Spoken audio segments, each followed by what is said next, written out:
Welcome back, preschool. So, what we're going to do now is use those fingers and get them working out. Okay, are you ready? 1 little, 2 little, 3 little bubbles, 4 little, 5 little, 6 little bubbles, 7 little, 8 little, 9 little bubbles, 10 little bubbles, go pop, pop, pop. Pop them at me. Pop, pop, pop. Pop them at yourself. Pop, pop, pop. Pop them to the sky. Pop, pop, pop. Pop them to the floor. Pop, pop, pop, pop, pop. Pop them back and forth. Pop, pop, pop, pop, pop, pop, pop. And play some pretend piano. Play it upside down.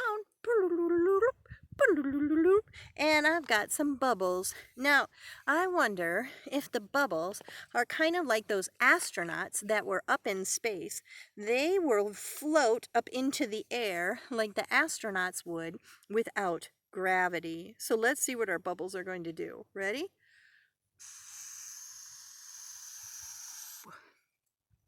They are definitely floating away. Can you see them way back there?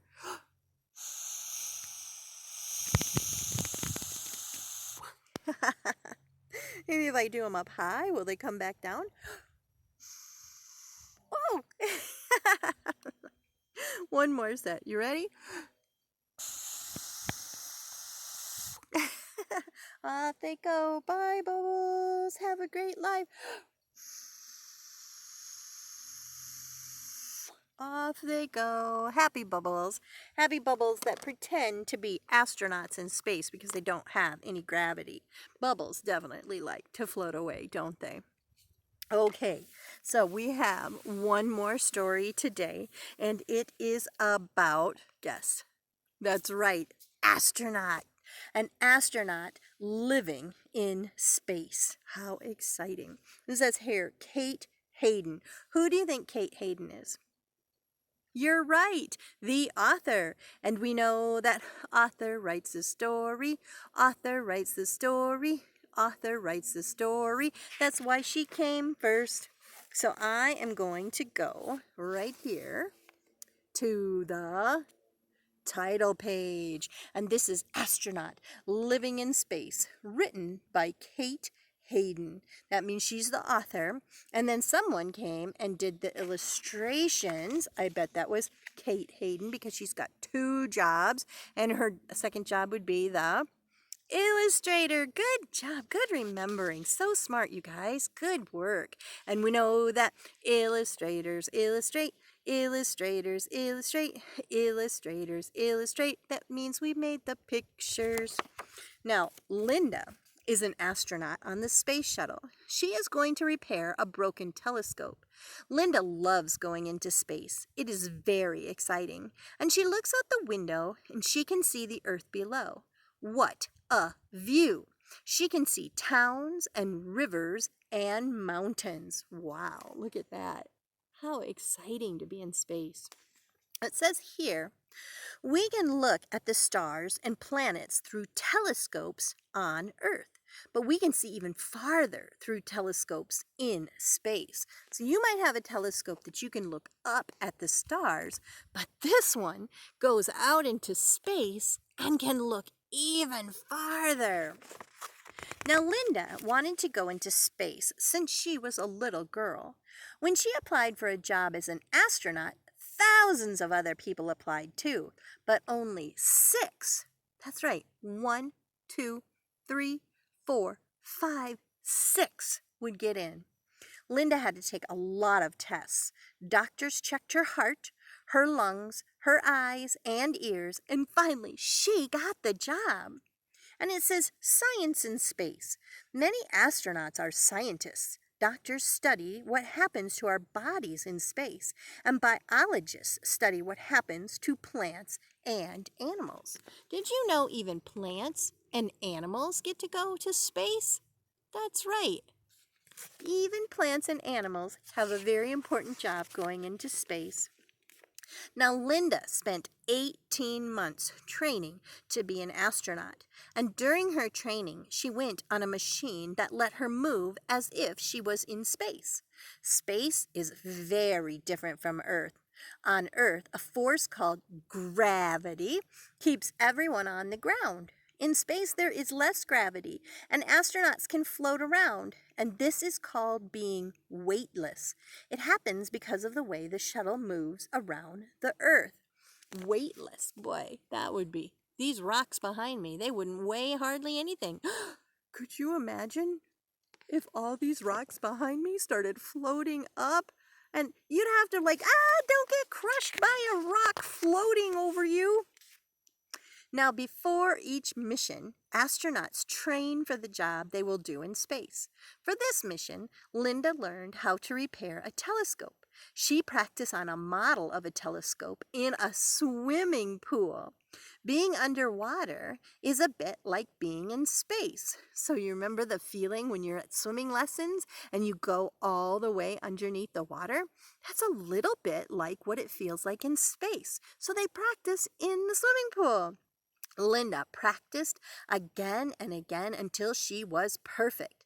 Then she was ready to go up in the space shuttle. So you see, here she is working in the swimming pool to practice and practice and practice. Do you think they just sent her up like, oh yeah, you did that, you were pretty good? Oh no, she only gets one chance to do it. So she had to do super lot of practicing. This is Linda's fourth mission. Each time the astronauts strap themselves into their seats, Linda gets butterflies in her tummy. The final countdown begins. You ready? We got this down. 10, 9, 8, 7, 6, 5, 4, 3, 2, 1. Liftoff! There is a deafening, thundering roar as the rockets fire the shuttle off the launch pad. If you were there watching the rockets blast into action, what do you think it would sound like? Whoa!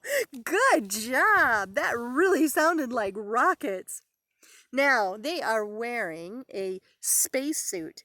Astronauts wear special orange suits for takeoff and landing. The suits help them to cope with the unusual forces.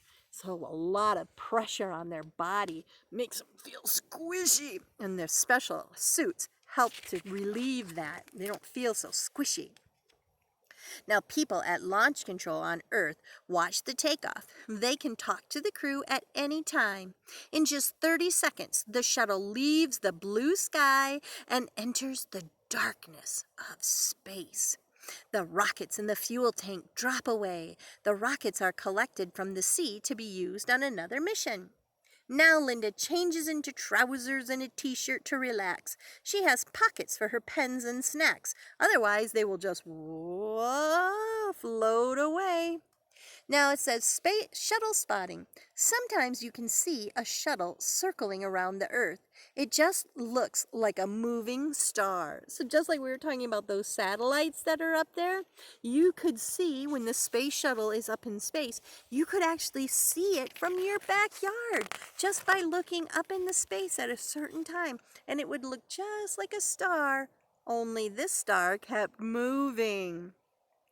The space shuttle is made up of 3 parts. How many parts? That's right, 3. 1, 2, 3 parts. A space plane called the orbiter. Can you say that with me? Orbiter. Good job. A fuel tank and 2 rockets. The rockets fire the orbiter into space, and the orbiter carries equipment such as a laboratory or a telescope in the cargo bay. The crew uses a robotic arm to move things in and out of the cargo bay. There are 8 astronauts on Linda's mission. They live and work in the cabin. The mission commander is in charge, and he sits with the pilot at the orbiter's controls. Wow, that is amazing. Look at all those parts. And the robotic arms that can reach out and grab things, and the rockets, and then here is the the pilot and the mission commander up here. Can you see him up there? Look at that. Wow. Now, a few hours after takeoff, some of the crew take a break. Linda joins them for lunch. She straps herself into a seat. The food is in packages held on a tray. Linda ties her tray to her knee. She eats with a fork and a spoon, but she sucks her drink out of a pack so the drops don't float around. Now, space food. Now, this is a picture of the space food. Can you see that? Oh my goodness. There are more than 70 different kinds of food available. Some are ready to eat. Others need you to add some water. So she looks like she's got her juice pack just like we would have if we're not drinking milk and we have juice packs at lunchtime. And she has to hold on to it because if you let it go, the drops of juice would float out all over the spaceship. And you have to strap your tray, your lunch, to your lip because otherwise your lunchbox would go whoa and float away. Oh my goodness, eating in space is a lot more difficult than eating at our tables, isn't it? Now finally they reach the broken telescope. Linda puts on a special suit for walking out in space. It has oxygen to breathe because there is no air in space. It also has headphones and a microphone in the helmet, so Linda can talk to the crew. A jet-propelled backpack helps Linda move around. Now this one is a spacewalk. Here, I hope you can see that picture of a an astronaut going out into space. Russian astronaut Alexei Leonova was the first person to walk in space in March of 1965. That was a long time ago. I'll tell you what, that was even longer ago than Mrs. Ryan was born. Oh, that was a long time ago then. Out in space at last, Linda begins to repair the telescope, but the telescope is bent and her repair tool does not fit. This means she must get the telescope into the cargo bay and do the repairs. Linda tells the commander about her problem. He moves out the robotic arm to pick up the telescope, but will it reach? Linda stands on the arm and gives directions. The arm is just long enough, and Linda catches the telescope. The commander brings it back on the robotic arm and into the orbiter's cargo bay. Boy, they were sure lucky they were able to reach it. It takes a few hours for Linda to repair the telescope. Then she helps the commander to put it back in space. Linda is happy that she has done her job. Now Linda has to work out on an exercise machine. She is lighter in space than on Earth, so her bones and her muscles do not have to work very hard. She must exercise for 2 hours a day. This stops her from growing weak. Linda works hard on the machine. A doctor checks her health as she exercises. So it's super important for us to get exercise every day. But since she's so weightless and she doesn't have to move in gravity, her body gets super, super weak. So by the time she'd come back from her space trip, her legs wouldn't even carry her here on Earth. So she definitely has to work out. Now, after her workout, Linda washes with wet wipes. There are no showers on board. Drops of floating water could damage the equipment. There is a bathroom, though, and it sucks everything safely away. Soon it is Linda's turn to sleep, and she climbs into a bunk in the wall and lies down. The astronauts sleep in shifts, so some of the crew members are always awake to work. So you see what we were talking about? These, instead of having like the net, they have like a little slider that helps them, and their blankets are stuck to the mattress, and it's all nailed down so that none of them can float away. My goodness, when you crawl into bed tonight, you think how great it is that gravity actually keeps you in your bed. And unless it pulls you all the way down and you fall out of bed, ouch, don't do that. It is time to return to Earth. This could be dangerous. Earth is surrounded by a blanket of gases called atmosphere. Can you say that with me? Ready? Atmosphere. One more time. atmosphere. Good job. The orbiter must re-enter the atmosphere at a perfect angle. If it re-enters too steeply, it will burn up. If it comes down too shallow at an angle, it will bounce back into space. The pilot gets it just right. The orbiter re-enters the atmosphere safely. Linda looks out the window. The orbiter is red hot.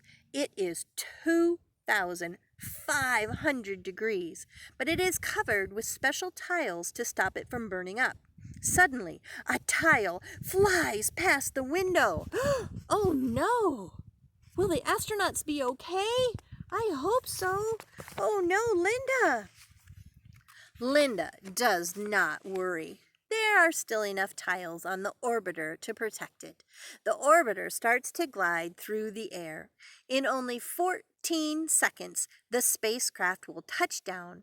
The pilot lowers the landing gear, then the orbiter lands. A drag chute like a parachute helps to slow it down. The astronauts have to wait for the orbiter to cool down, and at last they can come out. Linda looks up into space. She's already looking forward to another mission. How exciting, Linda. Wow, and thank you for sharing your story with us, an astronaut living in space. Well, I can hardly wait to see you again next week, where we're going to talk about a brand new letter and a brand new number and have lots more adventures together. So for now, remember that Good Friday really is a super great day for us, and that Sunday is Easter. And happy Easter, everyone. And Mrs. Ryan loves you, but I know that God loves you even more. Have a great weekend, guys. See you next week. Happy Easter. Bye.